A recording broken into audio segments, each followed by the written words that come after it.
When a serious crime is committed and the police need all the help they can get, there's one group of people they turn to time after time. Expert witnesses are the golden thread that runs through cases that every single conviction needs. An extraordinary army of men and women with the expertise to reveal the hidden clues criminals have left behind. There are so many important pieces of evidence: paint evidence, glass, fibre evidence. They search harder and look deeper using the very latest techniques. If I can work out how old those insects are, that's going to give me the minimum time since death. This is the inside story of how science helps solve some of the UK's most complex cases. It really was becoming the last throw of the dice. Nothing's going to bring her back, but she'd had the justice that she rightly deserved. This is the story of the expert witness.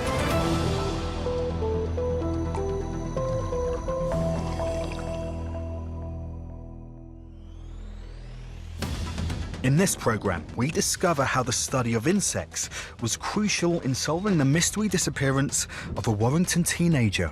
We didn't know how she got there. We couldn't find any sort of sightings of her, and nothing. She just disappeared completely. And how an expert witness analysed expensive paintings and revealed the work of a skilled forger.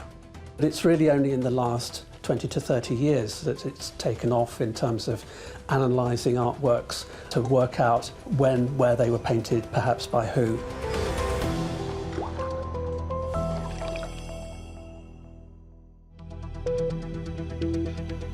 If a body has been lying in an area for a long period of time, the chances are you are going to find insect evidence.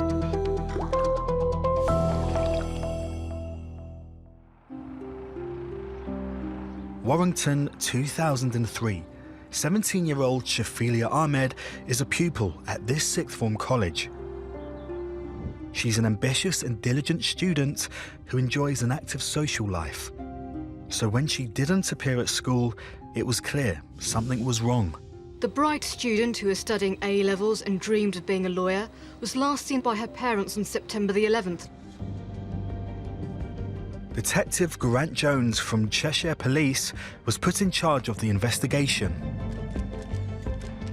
The media attention was huge, really, from the first announcements, really, that we were looking for Shafilea. You know, you got a 17-year-old girl who's missing. 17-year-old Shafilea Ahmed. Shafilea Ahmed. Shafilea Ahmed. We need the public to help us. We don't solve anything without witnesses. So a lot of this was an appeal for help, for someone who may know something, to come forward and tell us. And we didn't get anything, really. We didn't get anything. With no information from the public, attention began to fall on one unusual aspect of the case. Questions have been raised as to why the parents didn't report their daughter missing. It was teachers at her old school who got in touch with the police. She finished work at a call centre in Warrington, where that was the last independent sighting of her. There was some suspicion that something had happened to Shafilea, and the parents had never reported her missing. Shafilia's parents responded to pressure from the media and gave an interview. I'm not a strict parent in any way whatsoever, right? Well, I just waited until Monday, right, if she hadn't turned up in school, because we assumed automatically that she's gone with her friends or a boyfriend, possibly. But that's one of the reasons that we thought, well, we'll give it a couple of days, see if she turns up in school, and then try and solve the matter. Jasvinda Sangera works for Karma Nirvana, a charity that offers support for victims of domestic abuse. She felt increasingly uneasy when she saw Shafilia's father speaking on the news. It was in that role as a campaigner that I identified the case of Shafilea Ahmed. I actually remember hearing about the case, driving into work one morning and hearing her father talk about how she has gone missing, but she's probably at her boyfriend's house. And I thought, alarm bells immediately, because in the history of supporting victims of honour abuse and forced marriages, I can tell you that fathers would not give permission for their daughter to date. So I thought, something's not right here. We were trying to, look up under every stone for Shafilea, but also at the same time starting to investigate. So a real shift in mindset. We've done a lot of liaison with the family, so every time a body was found, we'd be informing them, just to let you know, out of courtesy. Anyway, Iftika says, come back when you're 100%, otherwise I don't want to know. So again, they come away and say, that's bizarre behaviour. So it makes you start to think there's more to it. For 5 months, there was still no sign of Shafilea. Then Grant got word of a shocking discovery. I was driving into work on a Tuesday morning and I heard it on the news that a body had been found. The badly decomposed body of a young woman was discovered in the Lake District. The body was found in Cumbria, more than 70 miles away from Shafelea's home in Warrington. But dental records and DNA confirmed it was her. This is the banks of the River Kent where Shafelea's body was found. Shafelea's body was in the bushes just behind that rock that's now got a lot of moss on it there. She's not someone that would have just died naturally quickly at her age. And if it's not natural and then she's not found her way here on her own, then what other conclusion can you come to other than her death is as a result of a third party? Someone just doesn't come to somewhere like this and curl up and die. Someone puts them here. They had found Shafelea's body, but there were now more questions and still very few answers. We've now got a body. We didn't know how she got there. We couldn't find any sort of sightings of her, nothing. She just disappeared completely from that 11th of September. So how did she get there and how long has she been there? Grant had to find answers to these questions. With so little to go on, he turned to entomology, the study of insects. An expert witness, Amorette Whitaker. When a body first dies, the body will start to decompose straight away, basically. And when the body starts to create an odour, that attracts insects, specifically blowflies, so blue bottles and green bottles. So they're attracted to the body to feed on it and for the females to lay her eggs on it. And after approximately 24 hours or so, the eggs will hatch out as first instar larvae, so these are very, very small larvae, and they will start feeding on the body straight away. The larvae will molt twice. This allows them to grow as they're feeding. Amorette hoped that by studying the various life stages of the insects, she would be able to start putting together a timeline of events. You want to find the oldest insects at the scene. Once they finish feeding on the body, they're going to leave the body to pupate. When the larvae leave the body, they're going to try and burrow into the soil and under vegetation in order to find somewhere to pupate. So what we need to do is just move some of the soil out of the way and see if there's any insect evidence in here. By looking at the larvae and their development, it's possible to estimate how long a body has been at the scene. The white ones that you can see, which are still moving, so these are larvae or maggots, and these are no longer feeding, so they've moved off the body. As you can see, they're still burrowing down into the soil. And then you've also got some darker ones here, which are no longer moving. These are now starting to pupate. Samples from the scene are then taken back to the lab for further analysis. You want to preserve your larvae in the stage at which they're found at the scene, because you're effectively stopping the clock at that point. Different species develop at different rates, so you really need to look at the insects under a microscope in order to be able to identify them correctly. Under the microscope, I've got some Califera vomitoria. So this is the species that was found in the Shafilea Ahmed case. So this is a relatively common blue bottle blowfly species. And these ones are active mainly from spring through to autumn. By examining the insects, Amorette could begin to determine how long the body had been lying in the field. But to get an accurate prediction, she also had to examine the weather. She could then scientifically plot exactly how long Shafilea had been there, almost to the day. The colder it is, the slower they develop. The hotter it is, the faster they develop. Because the insects were kind of in the later stages of development, they were already in the pupal stage. So they're quite a long way through the life cycle. And because the temperatures had been quite cold, that meant that it had taken quite a long period of time for them to get to that stage. So from that, I was able to work out that the insects had been laid as eggs on the body fairly soon after Shafilea had gone missing.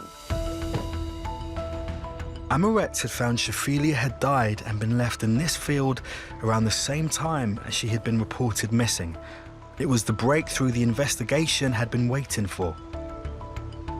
By showing Shafilea was there soon after the 11th of September, it gives you a real opportunity to narrow down who was in her life at that period in time. And there was no one that we could find, really. Shafilia's parents were the last people to see her alive, and now they were prime suspects in her murder. But there were already suspicions about Fazana and Iftika's treatment of their daughter. Shafilea had been a victim of domestic abuse. She confided in close friends. She seemed to have quite a happy childhood. But once she got to sort of 13, 14, some pressure had been exerted on her, and certainly by the time she was doing her GCSEs, she was suffering domestic abuse.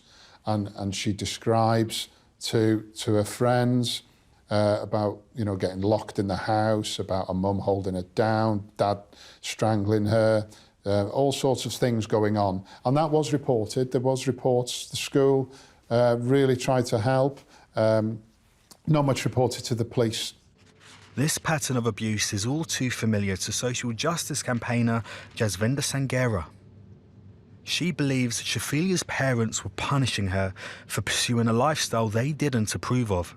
It is deemed shameful to integrate, it is deemed shameful to do a number of normal adolescent things as dishonourable. When I speak from personal experience, somebody who was born in the UK, raised within a Sikh family, I was taught that I couldn't do certain things because it was deemed shameful.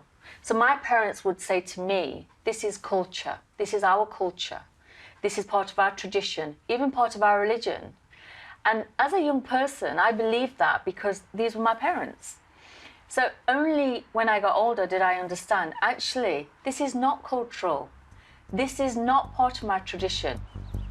It's important for people to understand, and especially professionals, that they deal with these issues as abuse and not part of culture. Following an inquest, the coroner concluded Shafilea had definitely been murdered. The conclusion of the coroner was that this was a homicide by hand of someone else, and he called it a vile murder. He also made a narrative around, you know, he believes that this death was a result of something close to home. Shafilia's parents strongly denied they had killed their daughter and believed they were under suspicion because of their race. Her parents claim that they've been treated differently just because they're an Asian family. They went live on television to say that the police were biased and they were using ethnic stereotyping, basically. Shrouded word for racism, maybe, or whatever, or accusing us of just stereotyping the family as people from a certain culture that have killed their daughter. As the news conference ended, Shafilia's parents suddenly appeared, unannounced. A solicitor spoke on their behalf. They strenuously deny any direct or indirect involvement in their daughter's untimely demise. If called upon to do so, they will not hesitate to defend their good and unblemished names in any court in this land. We don't believe that we've been treated fairly, but I'm as English as anybody can picture me, right? But obviously the police portrayal of me is different. When they accused Cheshire Police of being racist, they were hiding behind that culture, trying to use that as a reason to get the police to go on the back foot or to look the other way, to make them feel fearful that they were treading on cultural toes. And that is a real problem. Amoret Whitaker's evidence proved a time of death when only Shafilia's parents could have been responsible, and the investigation had found evidence of domestic abuse. But this wasn't enough to bring a prosecution. For another 2 years, the investigation remained a stalemate, until a shock confession cracked the case open. The sister of Shafilea Ahmed, the teenager from Warrington allegedly murdered by her parents over 8 years ago, has spoken of her relief for telling police what happened. Alicia Ahmed says she witnessed the killing, but kept it secret because she loved her parents. I'd moved on as a superintendent by then. I had to step back a little bit and let someone else then bring the evidence through to court. Even though I was very emotionally attached to the case, another senior officer was then brought in, mainly to focus as well around bringing the evidence from her sister into court to bolt onto the pre-existing evidence. Shafilia's sister, Alicia, claimed she witnessed her parents choke Shafilea to death with a plastic bag after a row about how she was dressed. In August 2012, Iftikhar and Fazana Ahmed were convicted of their daughter's murder. They were each sentenced to 25 years. Without Amaret Whitaker's expertise, this case might have never made it to the courts. Normally, when you do a murder trial, you have a lineup of different experts, one after the other, going in to give evidence. With this, we had a pathologist and an entomologist giving evidence in Crown Court. And it became very important because we could put Shafilea there. We could put her at that scene, and we could put her there early on after her disappearance. It certainly shows the value of forensic entomology. I am very pleased that the evidence that I gave did make a big contribution to the case. Shafilia's case also shone a light on abuse within families, sometimes missed by authorities. There's the National Day of Memory now, which is on Shafilia's birthday every year. And, you know, Shafilia's legacy is around making things safer for other people. This young girl, this 17-year-old girl that had everything to live for, was put on the floor by her mother and father, held down and suffocated to death while the siblings watched.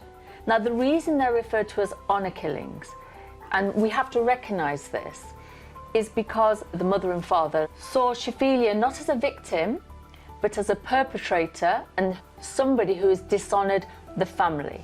And that's why they call it an honour killing. To reclaim their honour, they murdered their daughter. We have to acknowledge it was honour related, but they are dishonourable killings because there is no honour in killing anyone.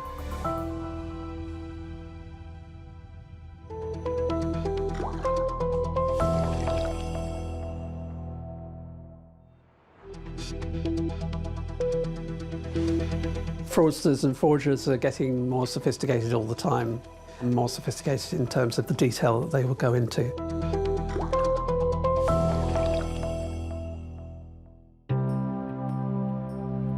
(1999). In London's art world, a wave of paintings by a Victorian artist called John Anster Fitzgerald is beginning to hit the market. Journalist Georgina Adam remembers the crime only too well. John Anster Fitzgerald was a Victorian period painter, quite self-taught. He was really rather outside the mainstream, and he's particularly noted for paintings of fairies. He became a well-known painter, and his works of art can fetch up to £500,000 today. Rupert Mass is a well-respected art dealer. He was offered a painting entitled The Miser, apparently by John Anster Fitzgerald. I thought it was absolutely marvellous, called The Miser. And of course the fairies are stealing his money, it's his worst nightmare.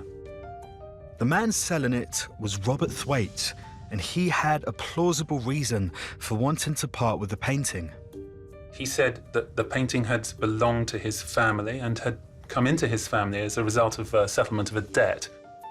But Rupert had some concerns and didn't buy the painting right away. There was something about it that didn't quite ring true, that the colour particularly, and also the surface had a very, very thick layer of varnish on it. Rupert consulted an art restorer who said he believed the picture was genuine. So Rupert snapped it up for £20,000. Not long afterwards, a second painting, Going to the Masked Ball, also attributed to Fitzgerald, appeared on the market. It fetched nearly £100,000 at auction. It was bought by another reputable dealer. He didn't think it was in very good condition. He paid £100,000 for it all the same. So he took it to a restorer. The painting appeared to have been touched up over the years. This is not unusual, and restorers will often remove the layers of new paint to reveal the original work beneath. And when the restorer started taking off some of the overpainting, it was at that point that they realised that it actually had a lot of problems. The restorer began to suspect the painting could be a fraud. To find out for sure, he sent the work to art detective and expert witness, Dr. Nicholas Eastor, for scientific analysis. When you come to look at an artist, even if you haven't looked at them before, the range of materials are going to be dictated by the time and the place.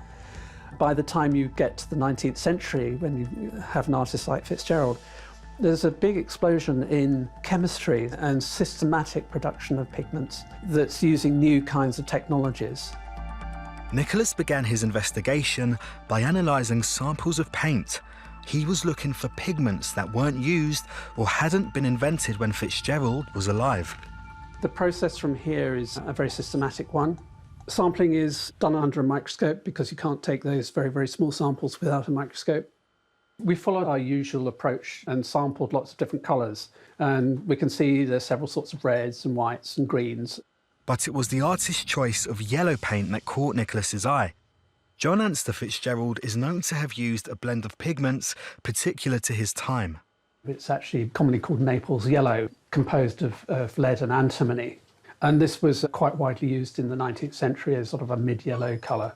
But because of the cost of it, it became substituted later on by alternatives. Nicholas carried out a microscopic analysis of the yellow paint and spotted an anomaly. There was a nickel titanium yellow compound, which we were able to identify in one of the yellow colours.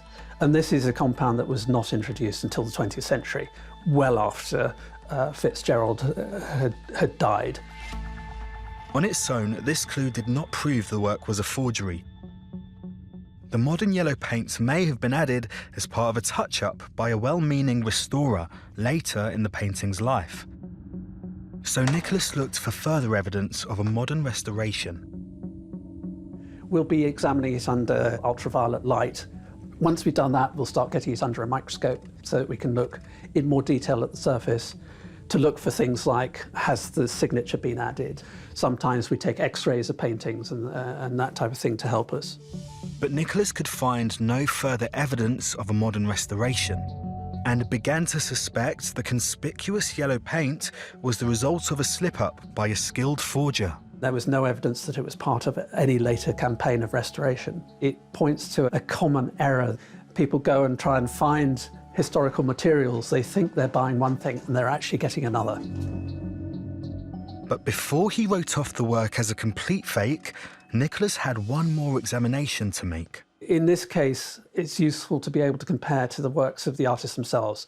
Do you find the same materials? Do you find the same painting techniques? Do you find the same kinds of appearance? Nicholas needed to be sure his scientific findings were backed up by a centuries-old method of detecting forgeries, connoisseurship, or the knowledge of how an artist paints. You could see that Fitzgerald habitually was drawing. These fake Fitzgeralds didn't have that. The genuine Fitzgeralds had these crisp details applied, and the fakes didn't. So you were seeing these concrete, demonstrable features of technique where they were quite different. Nicholas's analysis left him in no doubt. Going to the masked ball was a forgery, and it appeared the forger was still at large when a third Fitzgerald painting hit the market. This time, this was a fairy on a poppy. It was smaller. It had exactly the same problems, again, slightly suspicious circumstances of sale and the colour and the surface. The point was this time, when I saw that, I thought, this painting is wrong. Nicholas was asked to give his opinion. He immediately had concerns. The absence of the drawing, the diffuse quality of the paint, the absence of the kind of crisp details of Fitzgerald's paintings, that it was going to fit in most likely to the forged works. Attention now turned again to The Miser, the first painting bought by Rupert Mass for £20,000. A closer assessment of this work now revealed it too was a forgery. 3 Fitzgerald paintings, all forged. Police began an inquiry led by senior investigator Michelle Roycroft. She began with a call to the man who had sold the first painting, Robert Thwaites. He had an early morning call from the Art and Antiques unit, and very quickly we found his studio, which was in a barn at the back of his home address, and it was like walking into an Aladdin's cave. Thwaites was a graphic designer, but he obviously had another talent. Michelle found his workshop crammed with the tools and materials for forging artworks. There were Victorian paints, there were books including Eric Hepburn's The Forger's Handbook. There were pieces of cutting of old Victorian newspaper, and whilst flicking through one of the notebooks, I came across a photograph of a poppy, which was an exact match for the poppy which appeared in the centre of the third painting to come onto the art market, The Poppies with Imps and Fairies. It was clear to Michelle she was standing in a forger's studio, and clear that Thwaites had a lot of explaining to do. Incredibly, he confessed to forging all 3 artworks: The Miser, Going to the Masked Ball, and Poppy with Imps and Fairies. Robert Thwaites, who was in his 50s, and it's really a very sad story because Robert Thwaites had had a blameless life up until then. He was a graphic designer, but he was not doing well financially. He was in debt. He decided to forge these paintings in order to try to make some money, clear his debts. And he was, of course, a very talented painter as well. At trial in 2006, Robert Thwaites pleaded guilty to the deception and was sentenced to 2 years in prison. I'm proud of the work that we did. I would like to think that the evidence that we uncovered did lead to the admission of guilt in this case. The problem with forgery is that it actually corrupts art history as well. It's very bad from the public point of view because it undermines trust in dealers, in auction houses, and indeed in the artist's work itself.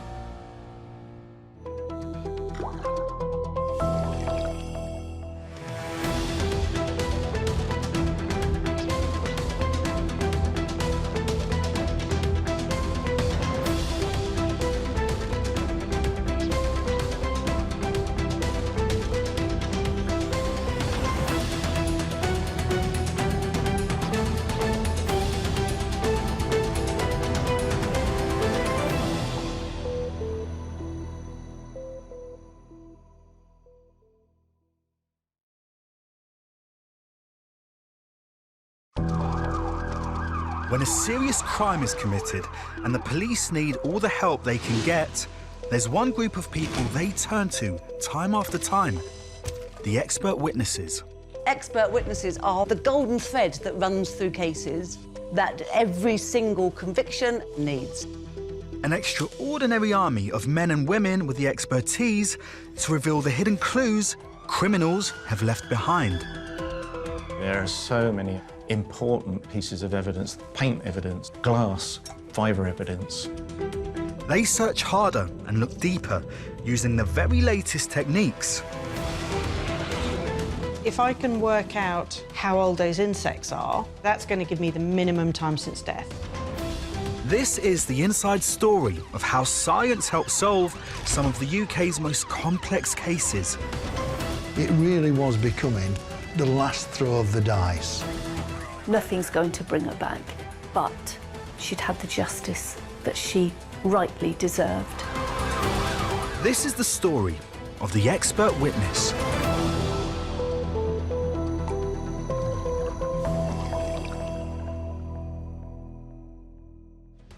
Today, we reveal how analysis of soil finally brought some justice to the grieving family of Becky Godden. If they can solve a cold case back 2003, then there's hope. And we discover how a tiny stone was the key to solving a shocking attack in Greater Manchester. It was a bingo moment. We knew it was definitely that shoe that did it.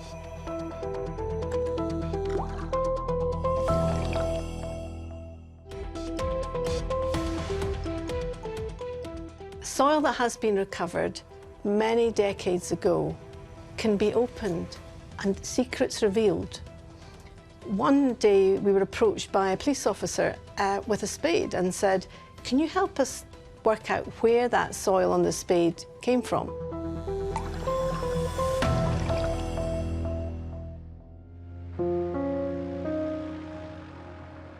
Swindon, 2003. Becky Godden is seen for the last time. She's just 20 years old. Becky was born in 1983. Her mum, Karen, remembers her childhood fondly.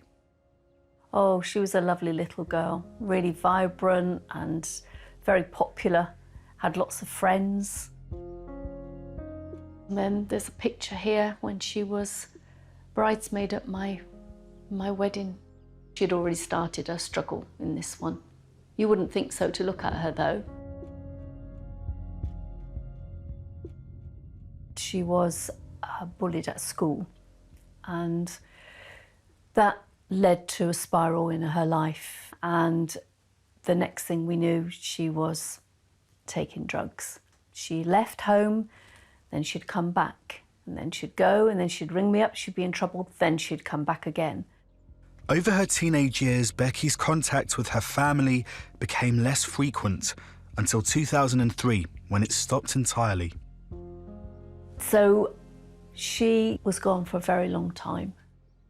I used to say to my mum, do you think she's all right, Mum? Do you think she'll ever come home? And she said, she'll come home one day. But of course, she never come home. Becky had been missing for 8 years when in 2011, police began investigating the disappearance of another young woman from Swindon. A taxi driver has been charged with the murder of Sian O'Callaghan, the 22-year-old whose body was found in Oxfordshire on Thursday. What Karen didn't know is that Sian's disappearance would also hold the key to finding her daughter, Becky. CCTV captured her walking towards the headlights of a minicab. She was never seen alive again. Detectives quickly identified and arrested the prime suspect in Sian's disappearance. Sean Memory was part of the investigation team. Christopher Halwell was a taxi driver in Swindon, but he'd had a long criminal history from the 80s of burglary and theft, and he knew the Swindon area very, very well. When Christopher Halwell was arrested, he didn't want to speak. However, he was taken to an isolated location because there was some thought that Sian could still be alive. At that point, he decided to confess that he'd taken and killed Sian, and he took the officers to a location called Uffington and pointed out where Sian was. At that moment, the investigation took a remarkable turn. As they were just about to leave there, he said, "Would you like another one? I'll take you to another body." Detectives suddenly found themselves in a very difficult position. Halliwell's words were, in effect, a confession to a different crime. The detective in charge was Steve Fulcher. Steve Fulcher was in a really difficult position because when you get arrested, you're supposed to be taken to a police station where you're entitled to free legal advice. When someone says to you, "Do you want another one?" would the normal person just take them back to the police station? Most people would say, "Well, what are you talking about? Tell me." He and I were in a particular moment together. Any intervention at that time could have broken that momentary bond, and he could have changed his mind. Steve Fulcher was worried that if he did not act straight away, Halliwell might change his mind and the other body might never be found. So he let Halliwell lead him to a field in Gloucestershire, and there, Halliwell revealed the shallow grave where Becky Godden was buried. In some ways, this is the perfect burial site. There's not a house in view. It's extremely quiet, and even today, if a car comes, we can hear it from several miles away. I'm almost certain that if Becky had not been found by Christopher Halliwell's assistants back in 2011 when he made the admissions, she would almost certainly would have been still here. Definitely meant that the family had some closure and Becky was found. There was a knock on the front door, and my son went to answer it. And it still hurts today. I just had that gut feeling. Even though I'd convinced myself that it was Becky, when you're actually told it, your whole world is just completely shattered. Halwell was arrested for the murders of both Sian O'Callaghan and Becky Godden, but there was a problem. You don't really know the law. You just assume that they've got them, they'll trial them, they'll put them away. But of course it wasn't as simple as that. Because Halwell had not been brought straight into a police station after his arrest for Sian's murder, his confession to killing Becky was deemed inadmissible in court, and the case against him for Becky's murder never went to trial. It wasn't until really after Sian's hearing that I knew then that I had to ask everybody for help. And I remember standing on those steps and asking the media for their help. I would like the full support of you all to help me get justice for my daughter Becky. Thank you. In 2015, the police began a new investigation into Becky's murder. It was led by Sean Memory. I just wanted justice. I thought it was grossly unfair that Christopher Halwell had not been convicted of this offence. Sean knew that this time, the case against Halwell needed to be built not on his confession, but on brand new forensic evidence. He was convinced this field held the key. So he turned to soil analyst and expert witness, Lorna Dawson. It needed some objective evidence, something that was different, something that could be quantified on the basis of reliable evidence. Sean began with a complete re-examination of all the evidence gathered during the initial investigation. So in 2003, when he killed Becky Godden, he was living here. When this house was searched, several thousand items were seized, from bedding, clothing, everything in the garage, his bedroom, kitchen, bathroom. So I would imagine probably 2,000 or 3,000 exhibits came from this address. But among the thousands of exhibits, one in particular caught Sean's eye, one which might, with Lorna Dawson's expertise, prove Christopher Halwell was guilty of the murder of Becky Godden. We're currently outside the house Christopher Halwell lived at when he murdered Sian O'Callaghan, and this is where the search took place. Sean was determined to build his case on forensic evidence, and one item they found would prove crucial. When the shed here was searched, there were several items found, but critically, the spade with the soil on it was recovered. The spade itself just looked an old spade. It had a red handle, it was rusty, it wasn't a modern spade. And the soil was actually located in the join of the handle and the metal bit at the rear. It was stuck like concrete to the back of the spade. Sean had a hunch this caked mud could have come from Halwell digging Becky Godden's grave. It was a long shot, but photos of the field itself gave him hope. This is sadly the deposition site, and you can see how hard the soil is and how shallow the grave was. It's a sad picture to look at because Becky was only buried 6 inches down. It's a really shallow grave. If you look at the colour of the soil and if you look at the aerial photo, that particular field is almost unique in that area, let alone anywhere else in the country. So a stroke of luck for the investigation that Christopher Halwell chose that field to bury Becky. Sean needed to put his hunch to the test, so he turned to expert witness and forensic soil analyst Lorna Dawson. So we received the individual samples from these tools, and we examined them, we looked at them, we described them for colour and texture. Well, when we put it under the microscope, we are looking for any plant material, fibre, any unusual features. At this stage, you don't know what you're going to see in your sample under the microscope. Here we've got some grains, we've got some graphite, we've got these aggregates which are all quite similar to each other.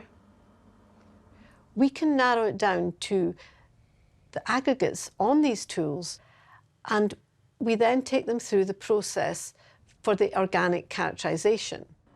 Lorna's next step was to analyse the constituent parts of the soil in even greater detail.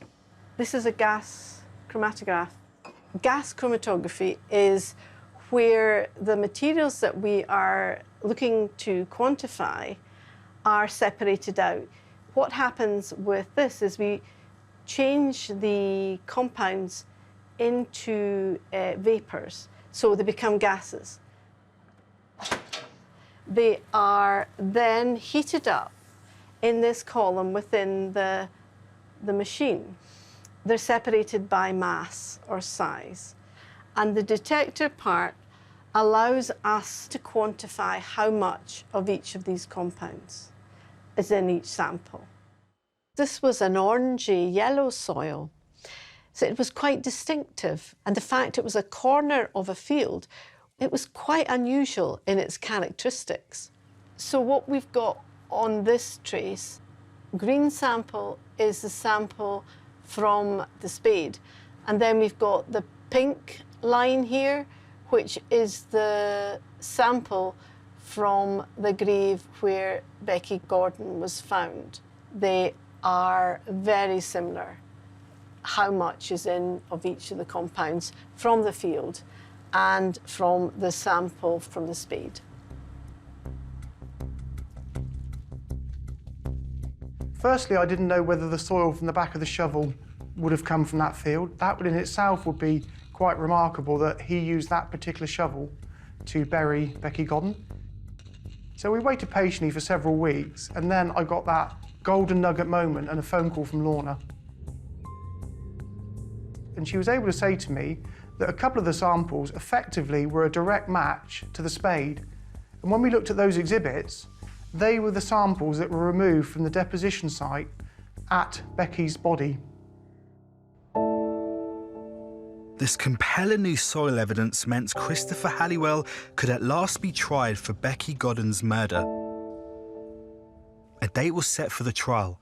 It was the moment Becky's mum, Karen, had been waiting for. But Christopher Halwell was now protesting his innocence.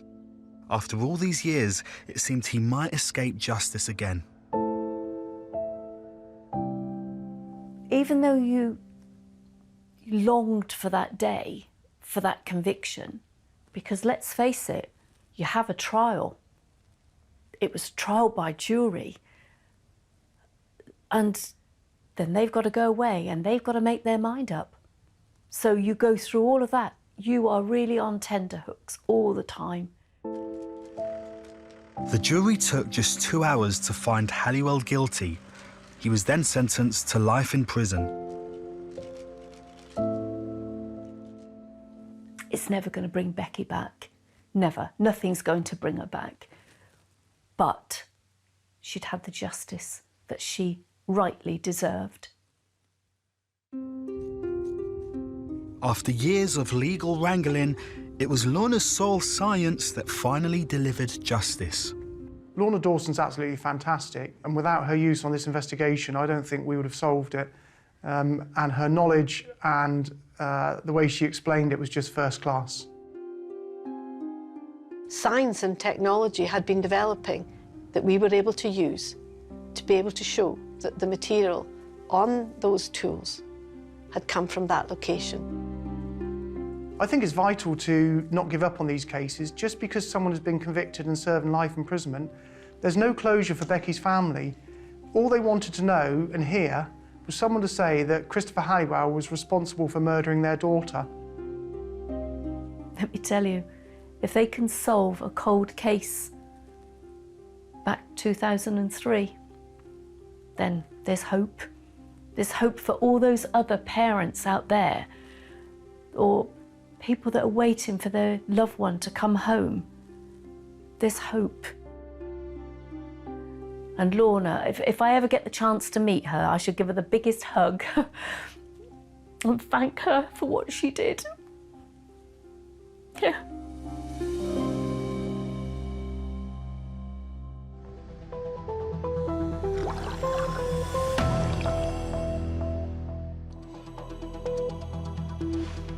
You might think that shoe treads are the same for a certain brand, But sometimes when you zoom in, you might find something that makes that unique. I would find sometimes patterns that other people would miss.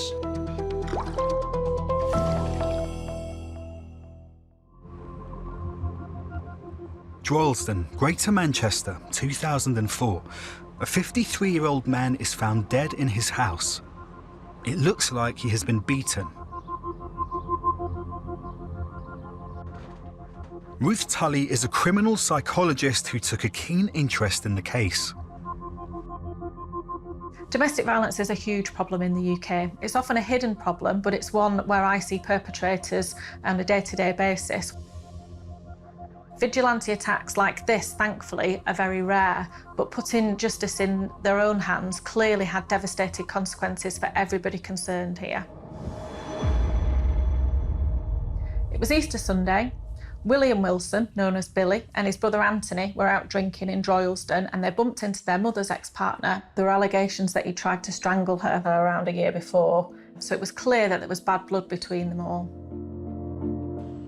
In fact, witnesses at a local pub remembered seeing Anthony and Billy Wilson arguing with the victim before Anthony knocked him unconscious.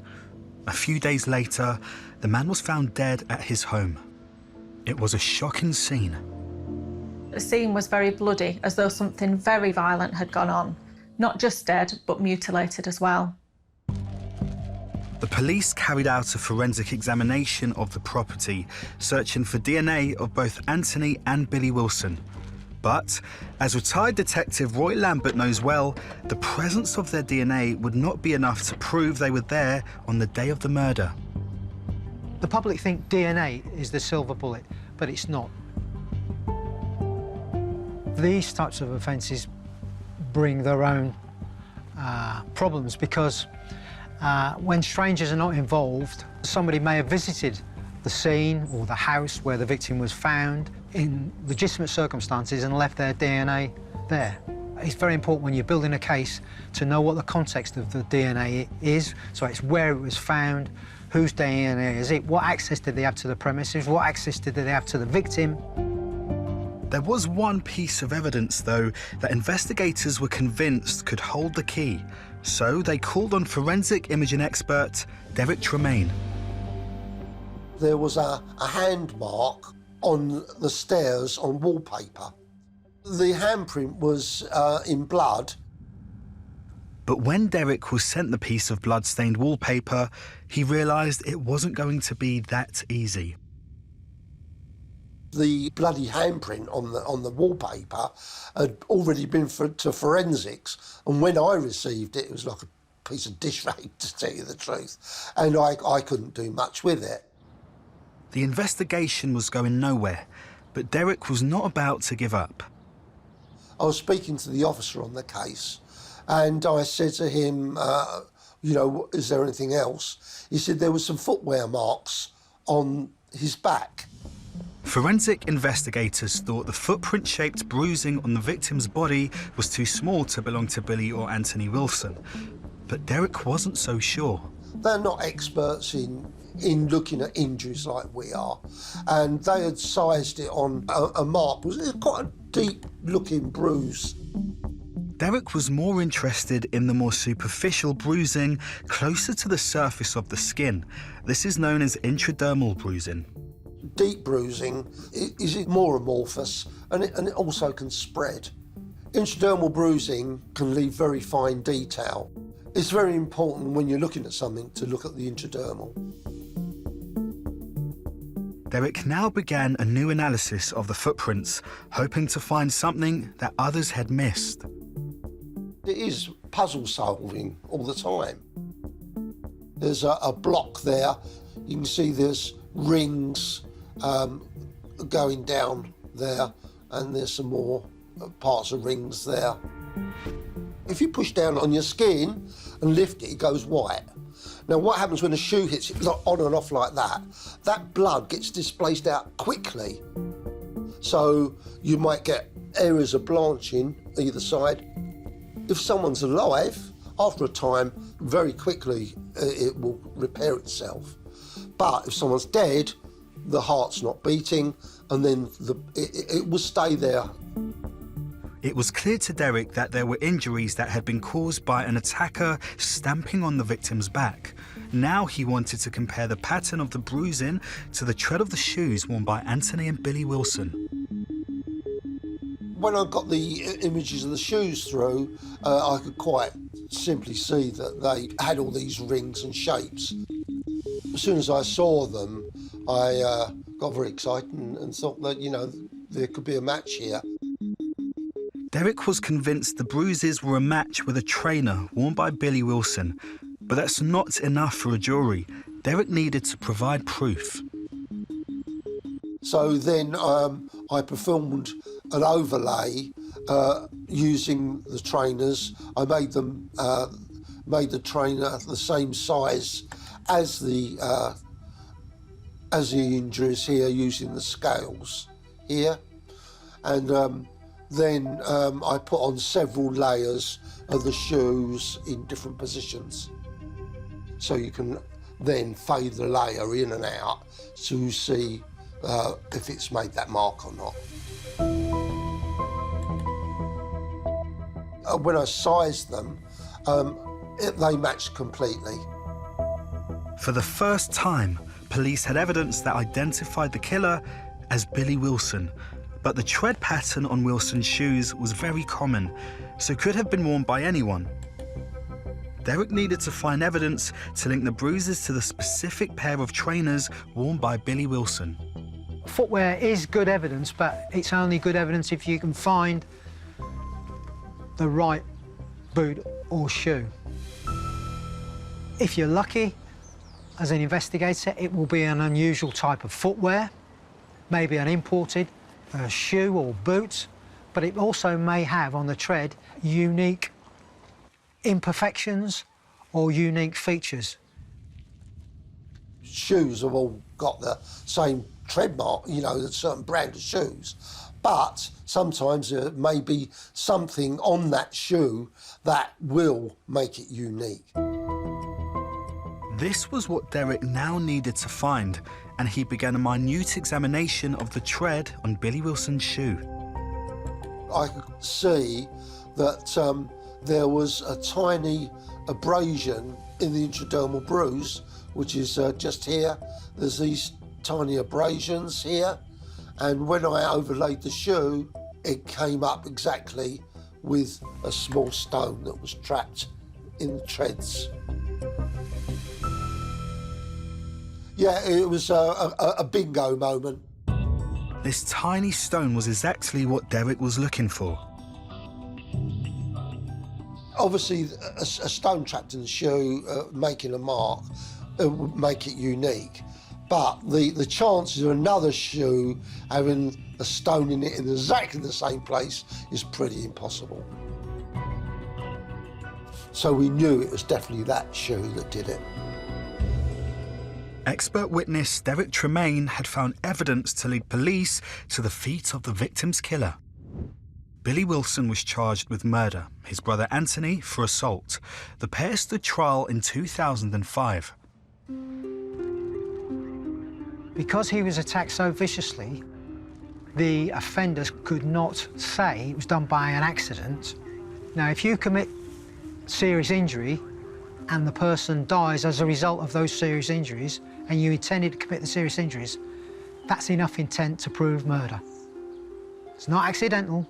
You intended, and you should have foreseen the fact that if you inflict these injuries, there was a distinct possibility the person would die. And that's what happened. The jury found Billy Wilson guilty of murder. He was given a life sentence. His brother Anthony admitted assaulting the victim in the pub. He was given 2 years. The jury heard lots and lots of gruesome evidence and circumstantial evidence in this case, but eventually it was a tiny, tiny stone in Wilson's shoe print that proved crucial. It's amazing how cases can turn on the tiniest bit of evidence. If I hadn't have asked to look at it, it may very well have slipped through the net. Because I've been in forensic medicine so long, I said, let me have a look at the rest of the images, and I could quite easily see that, you know, these were pretty useful. It's great to be working on a case like this where obviously you help solve a murder as brutal as this one.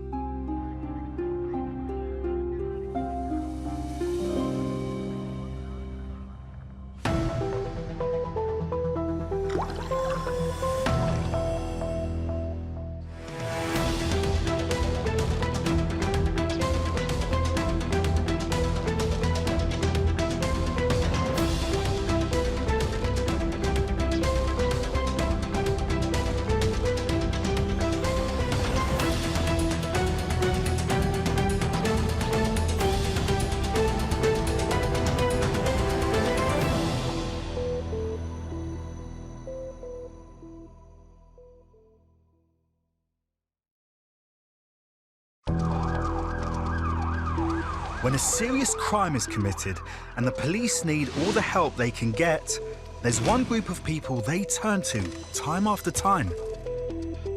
Expert witnesses are the golden thread that runs through cases that every single conviction needs. An extraordinary army of men and women with the expertise to reveal the hidden clues criminals have left behind. There are so many important pieces of evidence: paint evidence, glass, fibre evidence. They search harder and look deeper using the very latest techniques. If I can work out how old those insects are, that's going to give me the minimum time since death. This is the inside story of how science helps solve some of the UK's most complex cases. It really was becoming the last throw of the dice. Nothing's going to bring her back, but she'd had the justice that she rightly deserved. This is the story of the expert witness.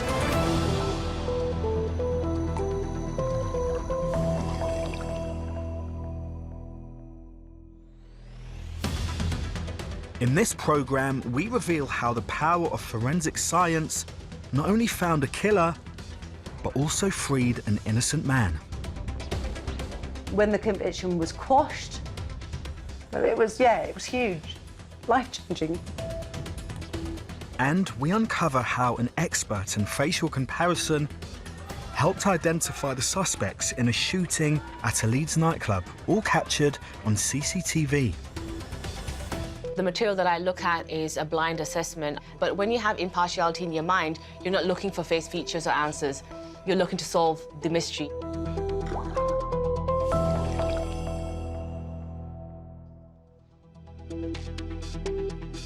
Forensics can play a very important part in any case, but it can go disastrously wrong if it's not done properly.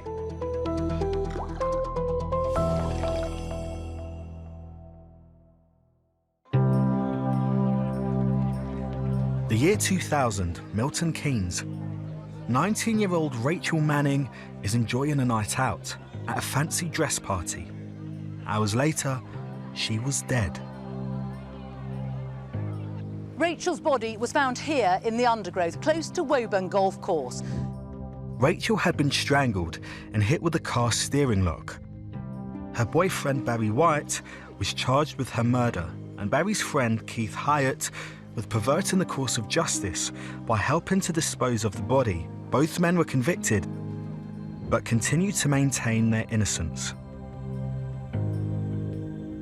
I've never hurt or wanted to hurt anyone in my life, and nor did Barry. Their families began a campaign to clear their names and contacted investigative journalist and justice campaigner Louise Shorter. We got a letter at Rough Justice at the BBC, where I worked as a producer, and the letter said, "These two guys have been convicted. We are writing as the family of them. Will you investigate? Will you help the case?" Louise and the team began to look closely at the prosecution's evidence. They concluded some facts from the case just didn't seem to add up. We were left with a really short window of opportunity for them to have got out to Milton Keynes, dumped Rachel's body, to have cleaned up, all the rest of it. And then when we started looking at the scientific evidence and realising the terribly shaky foundation that those claims were built on, you know, we just knew we had a case. Louise began by asking expert witness Andrew Moncrief to reassess the forensic evidence. Straight away, he spotted something that didn't make sense. The prosecution claimed Barry and Keith used Keith's van to dump Rachel's body on this muddy bank. If you carry a body in the dark on muddy ground, you will almost certainly transfer mud back into your vehicle. The investigation showed the van had never been cleaned, yet there was no mud from the bank found inside. A considerable amount of soil and other material was examined from footwear, from the outside of the van and the inside of the van, and no link was established at all between the van and the site. Instead, the prosecution based their case on a distinctive combination of trace particles found on the van seat and on Rachel's skirt. The thing being relied upon here is called Lockhardt's principle, the idea that every contact leaves a trace. In this particular case, if you sit down on a surface, then some of the dust on that surface will come away with you on your trousers or your skirt, and some of the things that were originally on your trousers or your skirt will be left behind on the surface. The original investigation found 7 different particles on Rachel's skirt that were also on the van seat. One of these was cerium. The prosecution argued this chemical substance was so unique, it was highly improbable it could have come from anywhere else. So it looked as if the prosecution had something here. But while cerium is generally quite rare, there's an important exception to that rule. The flint that you have in a cigarette lighter is not made of flint at all. It's made of a mixture of cerium and iron. And when you flick the lighter wheel, you produce a big cloud of molten metallic cerium and iron alloy. Andrew needed to prove that the cerium found on Rachel's skirt could have come from anywhere that cigarette lighters were used. So he designed a test to show how easily cerium could be spread. During the trial, it was mentioned that, yes, these particles did come from cigarette lighters, but a small number, I think was the phrase used. When we tested it, we did find that up to about 4,000 microscopic particles were produced from each lighter strike. I don't think I'd have called that small. Everybody in this case smoked. And Keith was a smoker, and he would spend all of his working days in a van in which he would smoke. Barry White smoked. Their friends and family smoked. Rachel Manning smoked. Smoking was still allowed indoors, in restaurants and in nightclubs. So, were these cerium particles unusual? Not really. They were as unusual as a cigarette lighter. Andrew's new evidence undermined a key part of the prosecution's case. But cerium was just one of a combination of 7 particles found in the van and on Rachel's skirt. We had got really strong new evidence that showed that the basis for all that scientific stuff at trial was completely wrong. What we hadn't done was find that the 7 different particle types in combination somewhere else. You might be able to show that the skirt could have got the particles from the van seat, but to show that it must have got them from that seat, you need to be able to show that it's sufficiently unusual and rare in the general environment that the skirt just couldn't really have got them from anywhere else. Andrew now needed to show the opposite was true, that the combination of 7 particles could have come from elsewhere. He began by testing seats from other vans. What was Keith Hyatt's van? Well, it was a delivery van. He used to do general deliveries, and in particular he used to deliver for builders and plumbers. I was able to get a plumbing firm to allow me access to basically all of their smokers' vehicles. Well, these are graphical but false colour images of the particles. The different particle types are listed down the side here. These columns are individual samples. These 2 columns here, they show the analyses from Rachel Manning's skirt and this sort of reddish-brown colour.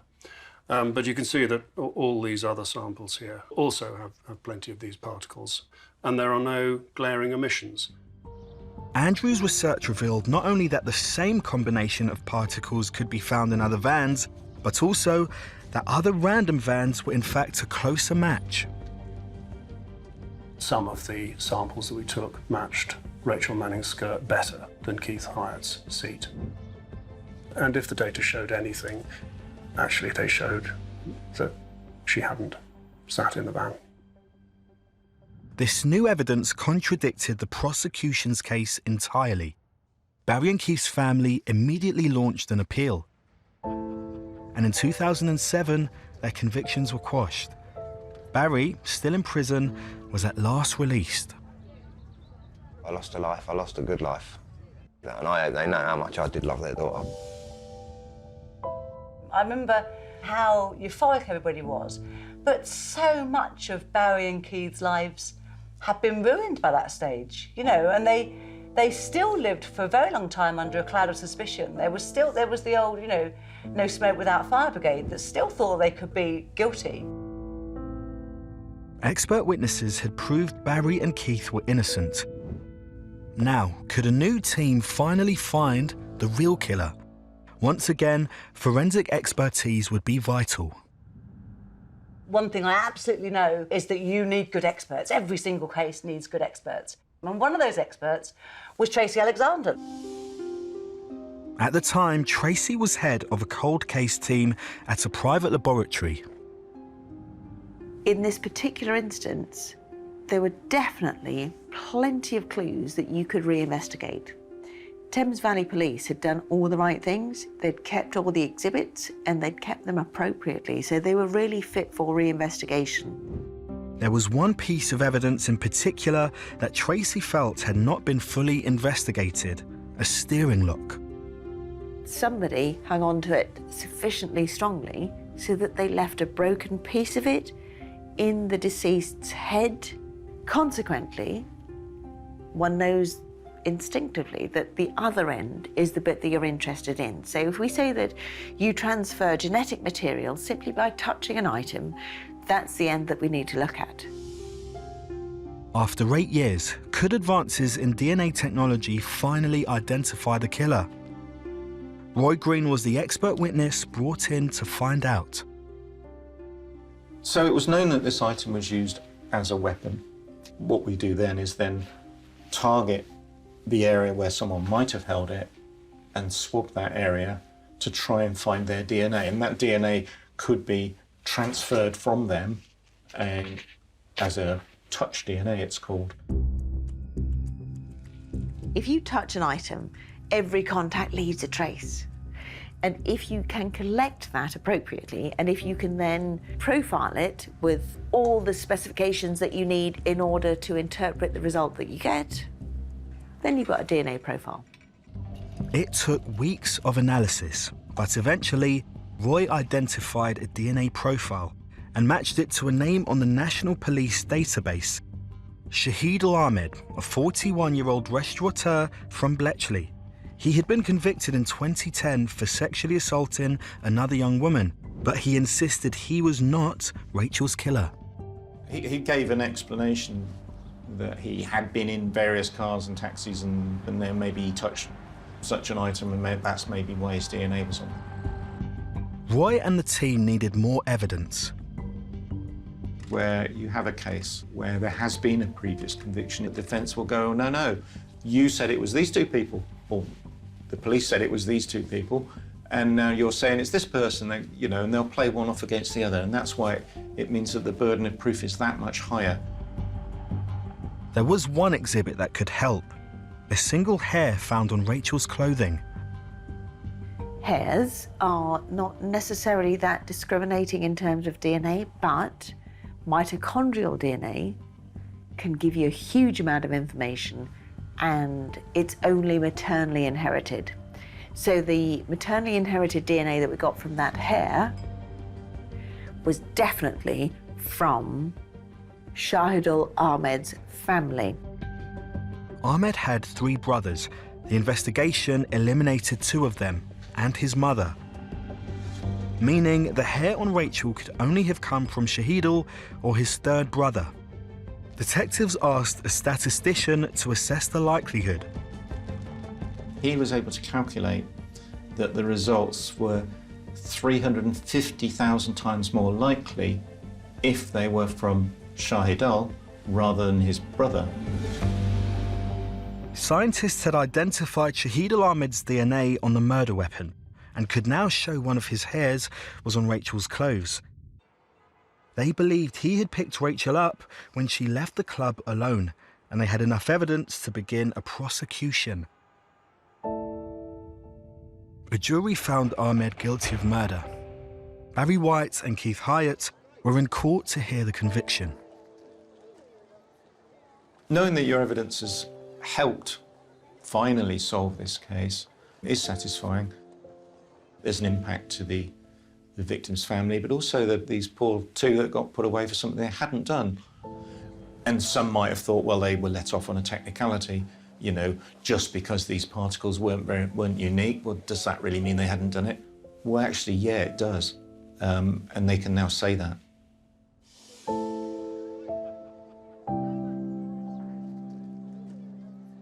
I remember when the conviction was quashed, and I remember Barry bursting into tears.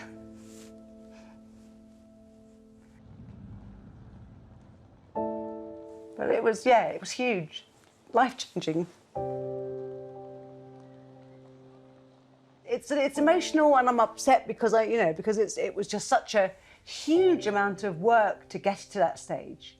But it's also, I think, sort of tears of anger and frustration that, why should the system take as long as it does? It was 6 years of Barry's life, and it was only when the truly guilty person was convicted that they really got their reputations back, I think. For Rachel Manning's family, after 11 years of trials, appeals and retrials, they finally had justice for their daughter. This case has been about Rachel, who was killed at the young age of 19 with her whole adult life before her.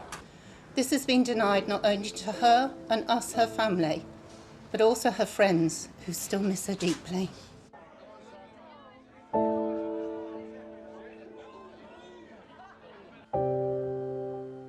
Yes, you should re-examine evidence because science does move on. The technology that I deal with had moved on. I'm very pleased that in the end we got to the truth.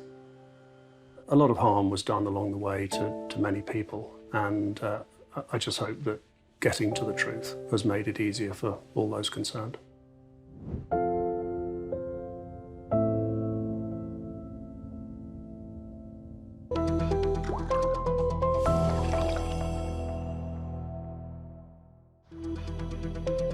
There is an abundance of variation in the human face. Whilst we all have a set of eyes, nose and mouth, everyone has subtle differences. Every single case is specific, and that's what I thrive off. The specificity of a case, but also the challenges that it presents.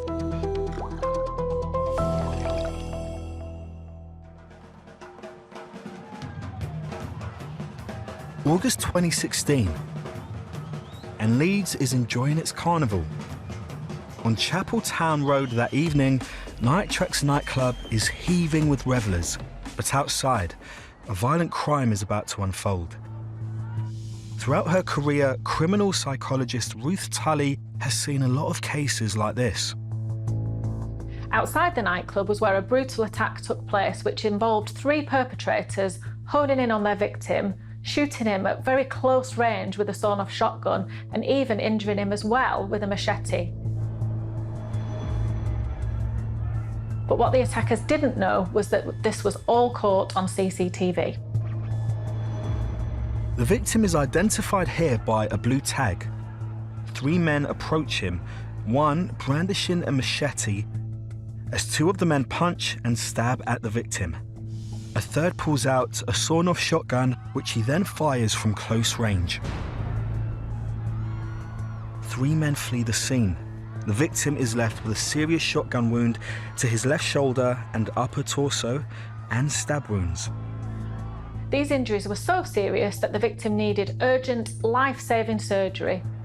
The victim survived, and police began an investigation into attempted murder. Their inquiries quickly led them to arrest 3 suspects: Shaquille Liddy, Kemar Ricketts, and Sion Allen. But all 3 refused to comment in police interviews, and when detectives appealed for eyewitnesses to provide on-the-record statements about what had happened, they got nowhere. There might be many reasons why people who witnessed a crime may not want to come forward. That might be because they're traumatised. That might be actual fear of repercussions, that coming back on them and them being harmed if they're involved in a police investigation. Detectives needed more evidence to charge the men they had arrested, so turned instead to the CCTV. Clearly, CCTV evidence of an offence is a gift for the police because they've got something to go from and work out who committed the offence. But there was a problem in this case. It was clear from the CCTV that a crime had taken place, but the images were too grainy to prove for certain who had carried out the attack. Detectives turned to facial recognition expert Shafilea Ahmed. The general public may or may not have an understanding about what facial image comparison is because it's so kind of shadowed by disciplines like DNA analyses and fingerprints and blood analyses. But actually, identification evidence is almost at the forefront of a lot of criminal proceedings, a lot of trials. Detectives asked Shafilea to study all the CCTV footage available from inside and outside the club, and to build a visual profile for each of the attackers captured on camera. Key to her analysis at this stage was basing her assessment on this footage alone. The material that I look at is a blind assessment, and I observe a number of face features that are visible. But when you have impartiality in your mind, you're not looking for face features or answers. You're looking to solve the mystery. The image quality of this piece of footage is actually quite low resolution. It is subject to a lot of kind of pixelation. It's quite poorly lit, the area that the camera is positioned. And because of that, it's very difficult to qualify quite accurately face features. But by using visual clues from the suspect's clothing, Shafilea hopes to track each individual's movements inside the club earlier in the night. She begins with suspect 1, the man who punched and stabbed at the victim. What we can see here is subject number 1. He's quite distinct in the fact that he's wearing his hood up inside the premises of the nightclub, and he has a very distinct upper garment and wearing light-toned bottoms with some form of beverage in his hand. As Shafilea follows suspect 1's movement through the nightclub, she builds a profile of his appearance. So we see subject 1 move from the dance hall area of the footage through to another area within the nightclub. He's quite distinct in the sense that he has his hood up indoors in the nightclub, and face features such as his nasal anatomy, bridge of the nose, the nasal bridge, the pronasal, the tip of the nose. Shafilea then applies the same analysis to suspect 2, the man who fired the gun. We can see is quite distinct, and again, the image quality of the CCTV doesn't allow me to comment on specific fine feature detail, but I'm able to make out general features. And this subject, again, is very distinct in his clothing and his physical appearance. He was actually wearing a very large, kind of almost fur-lined hood jacket. Over here, we have the dark-toned facial hair extending from the zygomatic region, which are the sides of the face, onto the lower mandible, i.e. the jawline, and also present on the upper lip. Finally, suspect 3, the man who drew the machete and also stabbed at the victim. He has actually glasses or some form of eyewear on the top of his head. His facial hair actually is of a different style to that of his associates. He has facial hair almost in style of like a goatee beard. Shafilea now has clear visual profiles for each of the subjects. But there's more. The footage showed the men walking together as if looking for someone. It was beginning to look like the attack was premeditated. This is labelled fire door 1. We can see now at this point is subject 2 has now walked in through the door before subject 1, but he is accompanied by subject 1. They both appear to be having some form of conversation. They're waiting for their third associate. All 3 make their way past the view of the camera. Subject 1 is followed by subject 2, who is then consecutively followed up by subject 3, almost in a lining of pecking order. As they walk past the camera, it gives Shafilea one more opportunity to assess their appearance. With this camera viewpoint, I have the ability to look at the face with a lot more clarity, especially for subject 1. We can see that we can comment more clearly on features such as the facial hair and where the facial hair is on the face, but also anatomy relating to the nose. Subject 2, again, whilst he does cover part of his face, we can identify that he's wearing glasses with a dark temple, and he does have facial hair. With the third individual, we can determine that he still has the glasses on his head. He has short, dark-toned hair. He has very pronounced and deep-set eyebrows on the superciliary ridge, and also dark-toned facial hair.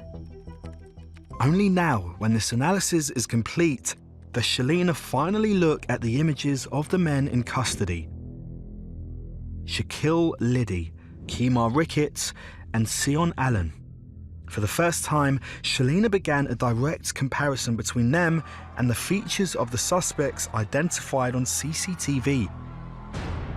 She begins by comparing the images of Sion Allen. So this is an example of one of the other subjects, subject number 1. We have 2 types of images for comparison, but we can see similarities in the face, which allows an expert to say that these images are of one and the same individual. Predominantly the fact that the shape of the head is the same, eyebrow positioning and placement.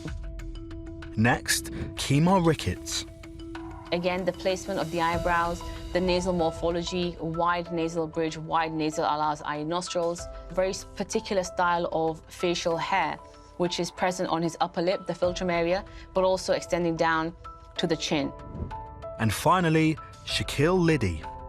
Whilst this hairstyle or facial hair design is ubiquitous, it's quite universal, it's still very similar and very specific to this individual. The conclusions of my analyses were that all the 3 subjects seen in the CCTV footage were the individuals that were arrested. At last, detectives had an independent expert opinion confirming they had arrested the guilty men. Shalina confirmed that the man who brandished the machete was Kemar Ricketts, that the man who stabbed at the victim was Sion Allen, and the man who fired the shotgun was Shaquille Liddy. When Shalina's expert evidence was presented at the trial, Liddy pleaded guilty and was sentenced to 14 years for attempted murder.